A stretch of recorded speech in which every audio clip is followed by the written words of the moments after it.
Corona মহামারীর 5 বছর যেতে না যেতেই আবারও নতুন ভাইরাসের সন্ধান পাওয়া গেল চীনে। তো আমরা জানি যে 2019 সালে প্রথম করোনা ভাইরাস শনাক্ত হয় এবং 2020 সালে এটি ব্যাপক হারে কিন্তু সারা বিশ্বের মধ্যে ছড়ায় যায়। এবং এই করোনা ভাইরাসে আক্রান্ত হয়ে সারা বিশ্বের মধ্যে ব্যাপক পরিমাণে মানুষ কিন্তু তখন মারা যায়। তো তেমনি ভাবে আবারও চীনে নতুন আরো একটি ভাইরাসের সন্ধান পাওয়া গেল, যেটিকে এখন পর্যন্ত মহামারী হিসাবেই ধারণা করা হচ্ছে। তো ভাইরাসটির নাম হচ্ছে হিউম্যান মেটাপনমি ভাইরাস, যার সংক্ষিপ্ত রূপ হচ্ছে HMPV, যেটি চীনের উত্তরাঞ্চলে এই মুহূর্তে ব্যাপক হারে ছড়াচ্ছে। এবং এই ভাইরাসে চীনের উত্তরাঞ্চলের মানুষগুলো আক্রান্ত হচ্ছে।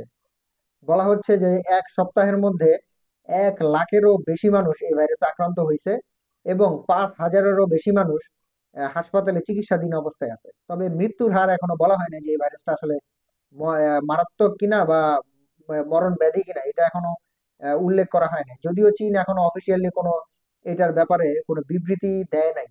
তবে ওয়ার্ল্ড হেলথ অর্গানাইজেশন অর্থাৎ বিশ্ব স্বাস্থ্য সংস্থা এটাকে নজরদারিতে রাখছে। কেননা চীন 2019 সালে যখন করোনা মহামারী প্রথম আবিষ্কৃত হয়, অর্থাৎ করোনা ভাইরাসটি প্রথম শনাক্ত হয়, তখন কিন্তু চীন এটাকে হিডেন অবস্থায় রাখছিল, কোনো কিছু প্রকাশ করে নাই। তো এইবারও আমরা তেমনই চীনের অবস্থাটা দেখতে পারতেছি।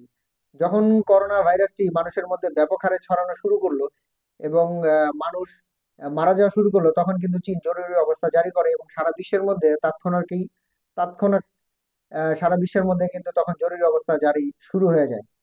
তো এইবারও চীন কিন্তু সেম একই কাজটা করতেছে, এই জন্য বিশ্ব স্বাস্থ্য সংস্থা এটার ব্যাপারে কিন্তু নজরদারিতে রাখছে।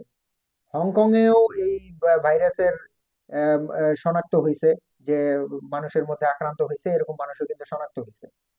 ভারতেও কিন্তু এখন জরুরি সতর্কতা অবলম্বন করতেছে, যদিও এখনো তারা অত গুরুত্ব দেয় নাই, বাট তারা সতর্ক অবস্থায় আছে যে এই ভাইরাসটি যাতে মানুষের মধ্যে না ছড়ায়। জাপানেও এই মুহূর্তে মানুষ ব্যাপক হারে আক্রান্ত হচ্ছে এবং আহ, জাপানেও কিন্তু মানে সতর্ক অবস্থায় কিন্তু তারা রাখছে, মানে এই ভাইরাসটিকে যে আসলে যাতে না ছড়ায় বা কি রকম ভাইরাস, তারা কিন্তু নজরদারিতে রাখছে। তো চীনকে বলা চলে যে আসলে ভারত ভাইরাসের উৎপাদনের কারিগর। এম, যখনই বিশ্বের মধ্যে একটু ঝামেলা শুরু হয়, তখনই বা বিশ্বের আহ, রাজনীতি যখন একটু স্বাভাবিক হওয়া শুরু করে, তখনই দেখা গেছে চীন একটা নতুন একটা ভাইরাস তৈরি করে সারা বিশ্বের মধ্যে ছড়াই দেয়। যেমন ভাবে করোনা ভাইরাসকে ছড়ানো হয়েছে, তেমনি ভাবে আবার এই HMPV ভাইরাসকেও কিন্তু ছড়ানোর একটা প্রচেষ্টা চলতেছে। আসলে দেখা যাক আসলে সামনে কি হয়, আমরা সেই সময়ের অপেক্ষায় থাকি।